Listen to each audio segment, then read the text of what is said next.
Steve Moran here with another episode of Foresight TV. Leon, I've known you for, I don't know, like a million years or something, and we've never done this. You're one of my heroes. You have created something really, really special in your organization. I'm really excited. I'm so glad you're with me. But first, this before we get started.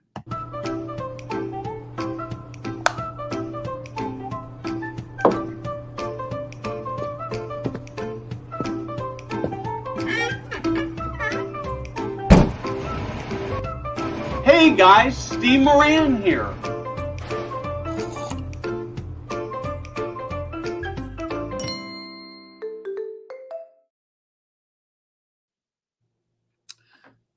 Leon, welcome. Let's start with who you are, your organization, and then let's dig into the thing that you are passionate about.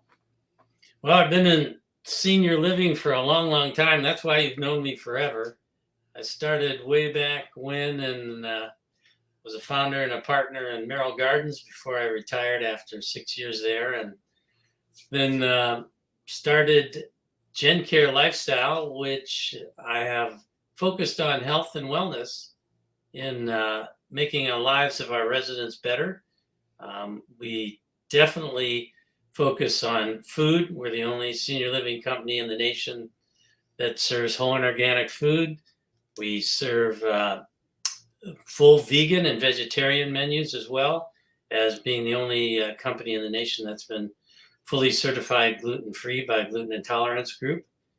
We have a full-time trainer on site, which is included in the rent, and they're certified, so they're capable of helping residents if they've had joint replacement or some procedure in the hospital, continue their PT or complement the PT they're going through, so they'll get healthier, live longer, live better. We've had people come in wheelchairs and graduate to walkers or canes, and people who come in walkers and graduate to walking without any appliances.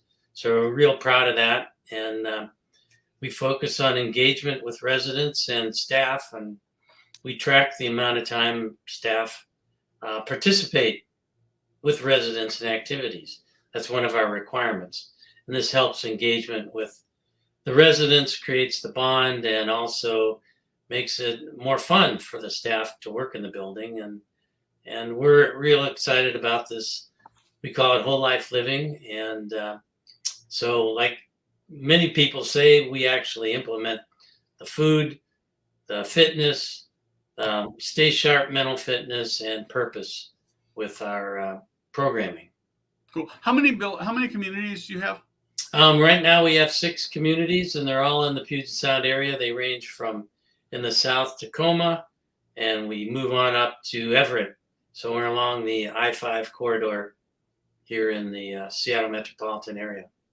So I want to. One of the things I'm always really fascinated by is when somebody's got a passion for something like you do. How did that passion develop? It's interesting. I got to laugh a little bit. In the evolution of the industry, and I saw most people were warehousing elderly, and I thought, that's kind of not too exciting. And when I left Merrill, because I got divorced and I had custody of my daughter, I took, about 6 months to get my brain back in play after the divorce and all the turmoil. So I was thinking about what I could reinvent senior living as. And I hearkened back to my days as a camper, quite honestly, when I was in my, 10 to 13-year-old range. And I had a great time at camp. And retirement in a lot of ways is like summer camp. You don't have a job, you don't have much responsibility. And what was fun? Well, we always complained about the food at camp as a camper, but we always had the chance to run around, do activities, whether it's horseback riding, hiking, some sports, arts and crafts. And we had the choice of doing that. And then we got to hang out with our friends. And I said to myself, people are older and they're retired. In some ways, it should be like summer camp. You got no responsibility, and but you want to eat good food. You want to still exercise and run around like you did when you were younger, and you still want to feel like you've got some mental acuity and value in society. So I tried to model it after those thoughts, and quite, ironically about my experiences as a camper when I was a kid. So So, yeah, I got to yeah, spend some time thinking about this. I hear the cruise ship model used a lot, right? And there are some parallels with the cruise ship that I actually think have good application. But I think there's a lot of things that I don't like about the cruise ship model. I mean, most of us wouldn't. If I came to you and I said, I'm going to give you a free 2-week cruise on Celebrity Cruise, you'd love that, right? But if I said, oh, by the way, you're never going to be able to get off the cruise ship again, you wouldn't like that so much. no, But I would. but I'm thinking if I could be in summer camp for the rest of my life, I might like that. So I love that model. Yeah, it's just fun. You're with your buddies, and you get to do whatever you want to do. You got to go to your cabin and talk to your counselor because he put some limits on it. But for the most part, you're just having fun, and you're with your friends, and it's a great environment. So So I hear a lot of operators sort of talking about wellness and dietary things and special diets. I don't it a couple things. It feels like in most cases it's more marketing than it is substance. And I know you've really made this a core. I mean, I assume you attract residents because of that, but it's that's not really, you didn't do this for marketing purposes, right? well, yes and no. Okay. Okay. Partly, I wanted to make people eat or have the opportunity to eat really healthy food because we know what you put into your body, manages your weight. It manages control diabetes if you are diabetic. You sleep better when you're eating healthy. It helps reduce the incidence of cancer. It just makes you feel better, sleep better, and helps your heart and the rest of your body perform better. So that's one reason I went to the healthy food program. By the same token, it's a great marketing tool. I got to be honest with you. We tell people we serve these kinds of foods, gluten free, even if you're not subject to celiac disease. We know that if you're eating gluten, sometimes it makes you sleepy or a little foggy, whether you have celiacs or not. But so you'll feel better if you have the choice of going gluten free. So we wanted to give people choices, but promote the benefits of the various choices that we have. And food is, the foundation. Helps manage weight as well. When you're eating a lot of bad food with chemicals in it, you're more apt to gain weight or not feel so good. So, can you talk a little bit about the business case for doing this? I think that, as you know, industry wide, we continue to really struggle with margins. We continue to struggle with occupancy. And what's the impact on what you're doing in this food, this healthy lifestyle? Whole life living is your term, right? Right. What Uh, does that do for your occupancy and your margins and those kinds of things? well, first off, the making of the food doesn't cost any more. The labor's the same. We pay a little bit more for some of the raw food because it's organic or specially produced, to not have chemicals and that type of thing. Although lately it's becoming more popular, so it's easier to get this type of food at a better price, but it's still a little more costly than if you're buying Mhm. straight, purveyor food. So we found that prep time is there's no real difference. The As far as delivery of the messaging, we have quite a few people who come to us because of our food and the way we prepare it. Um, and the messaging that they get from it. This generation, and it seems to be every 5 years, there's some kind of trip point. They're the generation that's moving into senior housing has a little different view or take or requirement for things. This is one of them they're much more aware of, that we've noticed it has increased over the years. And they're more sensitive to it. The children who are helping their parents out quite often are very sensitive to this. And we get a lot of good results from the families saying, well, we want to move here because of your food. We know my mom's a diabetic, or we want to manage their weight. They're not eating healthy. They're eating, prepackaged food, which has a lot of chemicals, and you avoid that, and it's going to make them feel better and live longer and healthier. Yeah. You've always been focused on this, so you may not have a good way to really measure this, but it seems logical to me that in doing this, is your residents have more energy and more vibrance, that it actually makes it easier for your team members and could potentially even have some positive impact on the staff requirements and cost of staff. Yeah, it's amazing when we start implementing it, the healthy food and the fitness and all the programming for whole life living. It didn't happen overnight, but over the next couple of years, we increased our average length of stay from about 28 months to 36 months. Wow. And so that's a significant thing in terms of turnover and marketing. So that's that's COVID, 8 months.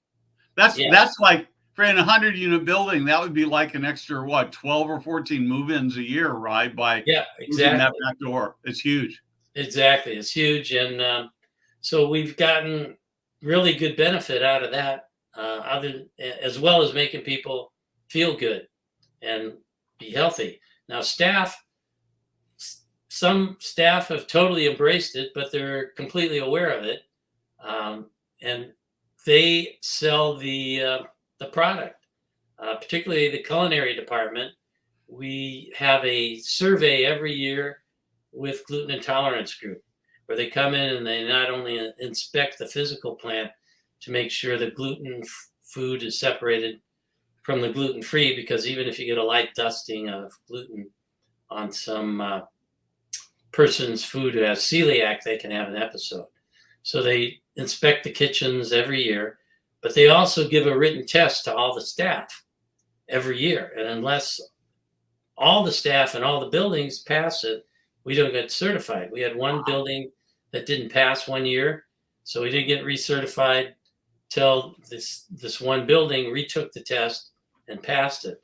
So the staff learn about it and embrace it and can talk about it.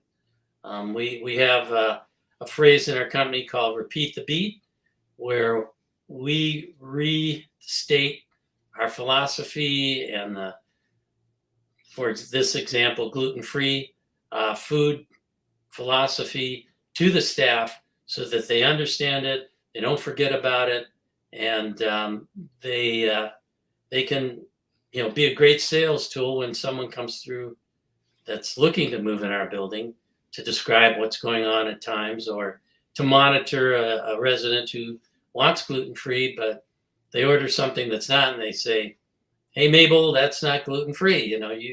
You better stick with this or you're going to have an incident." So we're real excited about that. And staff actually feel really good about it because they know they're making an impact on people's lives in a good way. Well, I'm a big believer that as you look to build a workplace culture, that if you can build a workplace culture where there's something that you do that's unique, wonderful, bigger, better, where people can say, "Oh yeah, I don't work for just an everyday senior living community. I work for Gencare, where we do this, where we're changing lives." That becomes such a powerful motivational tool for assuming that you're walking the talk, right? Which I know you are. That it becomes really it becomes really significant in building your culture. I look at places like In-N-Out Burger where that is true. So that is great. I'd actually like to shift away from food for at least a couple minutes. And I'd like to talk more about your sort of wellness and tracking your staff interaction with team members, because I think that sometimes it feels like you'd like to have your staff interacting with with your residents, but you're so pressed to control costs and to make sure you're fully staffed and get the chores done that you don't really have time. And it sounds like you've spent a lot of time on that. Yeah, we did, and this is really significant aspect of our employment. We track every employee and what they do to participate with residents. We also track every resident and categorize what they participate in, the frequency, etc. And we know that staff, we want to make it a good experience. We know when they participate in activities with residents, there's a greater bond, there's more sense of community. We know the residents actually enjoy having a younger, quote unquote, staff person participate in whether it's cornhole or painting class, whatever. If they see a staff member doing it, they feel, hey, I'm still can do things with a younger person, and it makes me feel good because I'm just not some old codger sitting in the corner. These young people are participating as well, and it's a connection again. They have something to talk about, and the staff, it also gives them a break in their day from just doing their job, which can be repetitive and drudgery, quite honestly, can set in. But this gives them an opportunity to have some fun at work, interact with the residents, and just be a person rather than an employee or working for a couple bucks. But this just helps make their day. Yeah, no, it's like having it's like better than a paid coffee break, right? Exactly. You get to have some fun and you get to interact, and it makes it better for the residents and makes it better for the family. One of the things I spend a lot of time thinking about in sort of the life enrichment arena is, we know that in the general population, there are 10 or 15% of people who tend to be really gregarious and do well in big crowds. And then there are other people, there's this whole spectrum. Do you find that you've got residents who just don't want to participate? Does that bother you? How do you address that? Well, it's a very good question, because we track every resident, like I said, and what they do. And we found historically that, there's a certain percent, probably about 50% who do a lot. And there's about 30-40%, depending on the building, the community, who do some things, maybe not 100%, but they do a fair amount. And then there's that 10 to 20%. I don't care whether you put dynamite under their chair or not, but they won't leave the room or they don't participate. And we have not been able to figure that one out. It's just maybe they're depressed, maybe they're not that social, whatever it is. We can't get them to move. But 80 to 90% typically we get to participate, obviously on different levels. And so there just seems to be a small portion that are just you can't do anything. So I don't know whether anybody has ever researched this. I'm actually going to call out Sarah Kyle. You might tag her, Jada, who's producing him behind, because I'd love to hear this. Because my guess is that the percentages that you just described are much, much higher than for more senior living communities. As I talk to people, and I've never, I should make some notes on this. I'm actually going to start asking about this. My sense is that 34 to 40% of residents in most communities have very little participation with life enrichment except for going to meals. And so when I hear you say, well, we've got maybe 10 or 20%, that sounds like I want to get up and dance, because it sounds like it's such a high level of participation. I used to go to a church with a guy, he's passed away now, who was in a senior living community, and he'd come to church every weekend. I have to visit with him a little bit. His name was Marvin, and I asked him about this, and I asked him if he participated. No, I don't participate. And he says, did anybody invite you? Well, they tell me that it's there. And I just thought it was such an opportunity for the community to do just a little bit to get them to participate in some things. It sounds like you do a great job with that. Yeah, thanks. Well, one of the things, I'm going back to the employee participation, that actually, like I said, is inspires the residents to go do it, because this friend who works there, or this younger person who works there, is going to show up and do it too.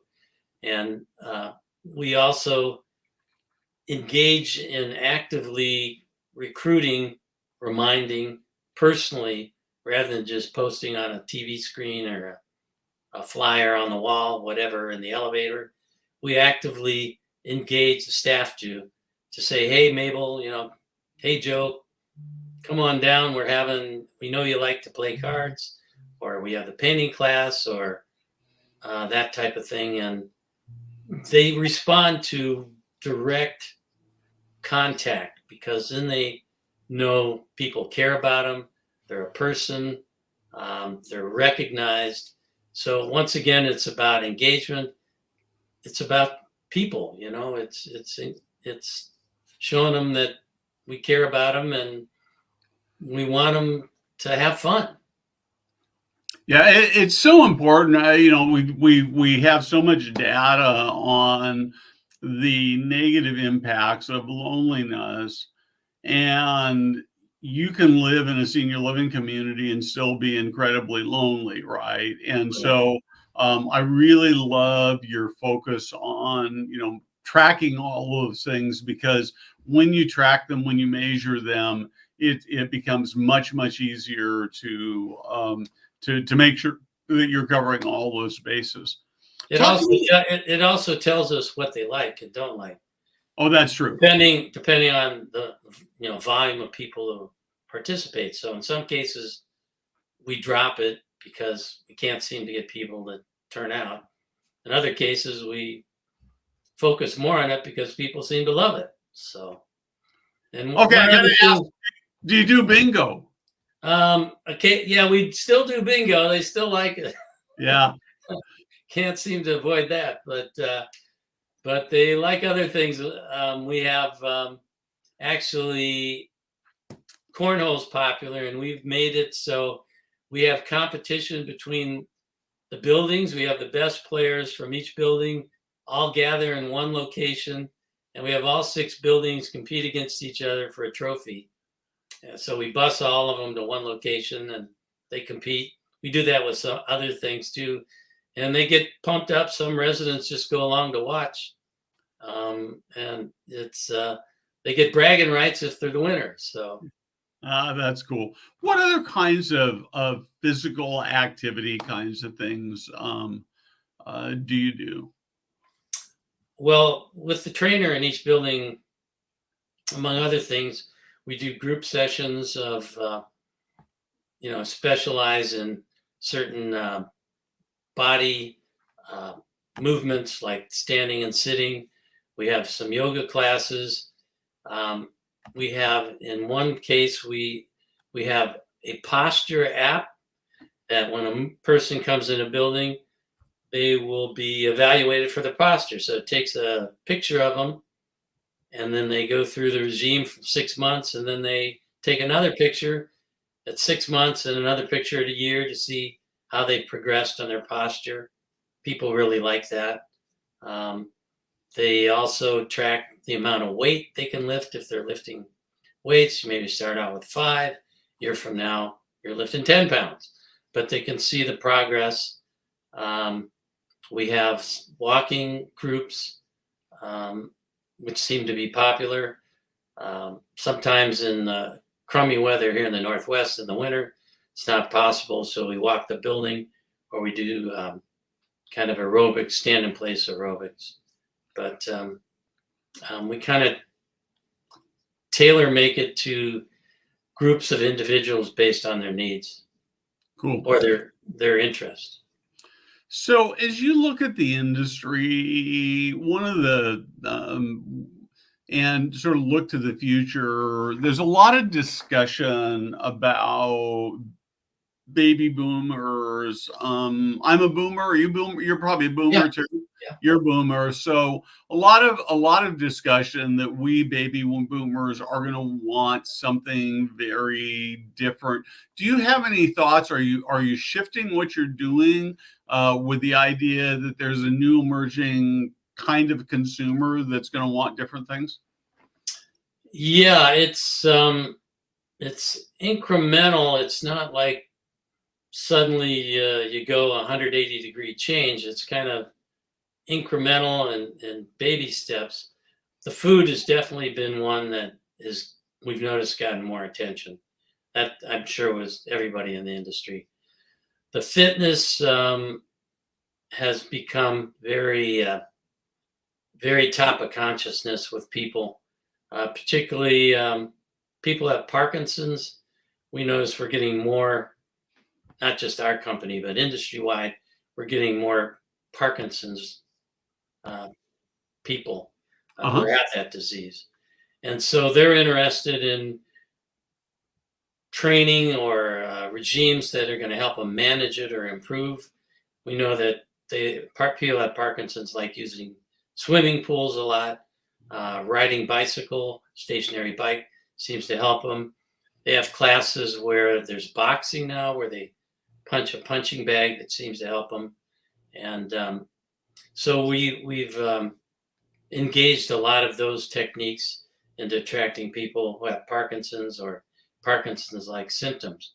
So that seems to have been an area that has become more top of consciousness in the industry and with people who come tour. So we've adjusted those things. We also have adjusted to more activities in our vitality program that are stay sharp, mental fitness, actually dancing, whether you're actually can move or you sit in a chair, and just using a goofy example, like the Macarena, you use different moves, in your hands, your chest, and it's the rhythm, but it also is a brain stimulus, not just because of the music, but because you have to learn patterns with your body. Could be the same on electric slide on dancing, same thing. But people really like the combination of mental stimulus, physical stimulus, and purpose. And so we try and, it's a buzzword everyone uses. It's true. People like the purpose. We pride ourselves, and you can go in any of our buildings and you can see it's happening. Yeah, I think the purpose is such an important thing, and I think it's an area that's going to be more important to us boomers, and trying to figure out how to both be physically and mentally fit, and to be able to give back is such a really powerful thing. We're just about out of time. I sort of want to ask one more question though. If you're talking to young people, what do you tell them about senior living? Come join, stay away. Where should they start? Do you have advice for somebody like Jada's age who's producing here? Well, there was an article out recently where people live longer, happier, healthy when they are in a group or a communal environment, and that's what I tell them. I tell people, you're going to live healthier if you're interacting with other people, and if you're housebound or limited certainly in your social network because you've retired or physically can't do it anymore, living in a communal environment is going to be stimulating. You'll have friends, you'll have other things to do. Once again, it's like going to summer camp, when you're a kid, rather than stay at home and, watch TV, you're out doing stuff. You can always go to your room and watch TV if you feel like being alone. But here you have the opportunity to hang with other people, discuss ideas, politics, sports, whatever, do stuff, you're much more active and vibrant. Humans are social animals. You should be in a social environment. Yeah. One of the things I've never talked to anybody about, and I'm going to try it here with you. I don't know whether you have any feedback at all, but we've got obviously one of the most contentious presidential elections that we've ever seen in our lifetime. Do you have residents who are talking about that? Do you see any fights or conflict because of that? Well, we have some opinions. Let's put it that way. And there's been we've had to monitor this. Been people putting stuff on their doors to their apartment. We hear from other residents that this is offensive and we don't want to see this. So we had to make a policy throughout all the communities that no political statements on your boards, and you can talk about it, but we don't want any banners or placards hanging from your door around the community. Yeah, no fist fights or anything so far. There's a couple crabby people who complain about the other guy, but we try and keep that to a minimum. So sort of seems to be a national pastime, I'm afraid, and it's going to spill over to senior living as well. Leon, we're out of time here. Thank you so much. This has been amazing. It's so much fun to talk to people who have a vision for not just making senior living better, but making the lives of people who work in senior living better, which is the thing that we're really, really focused on here. This is just so powerful stuff. Such powerful stuff. Your contact information is up in the comments, and I want next time I'm in Seattle, I'm gonna come get myself a vegetarian meals because I'm a veg. So right. I would love to. I've been there once, but I don't think I ate when I was there. You didn't eat. No, I didn't eat. So I'll have to come for a vegetarian meal. Are you I've invited myself, right? I guess. All right. Well, we'll put you up. Awesome. I appreciate that. I'm going to be out. Actually, my daughter lives up there, and this is probably too much personal information for a live stream, but tough. My daughter lives in Kent, and she's 4.5 months pregnant, and so I'm coming up for a baby queue, which I guess is like a baby shower, but includes males as well. So I'll be up for a weekend in a few weeks. All right. Well, let us know. We'll keep the light on for you. Awesome. I appreciate it. Leon, thank you very much. Have a great weekend. We will be back next week with another tremendous show.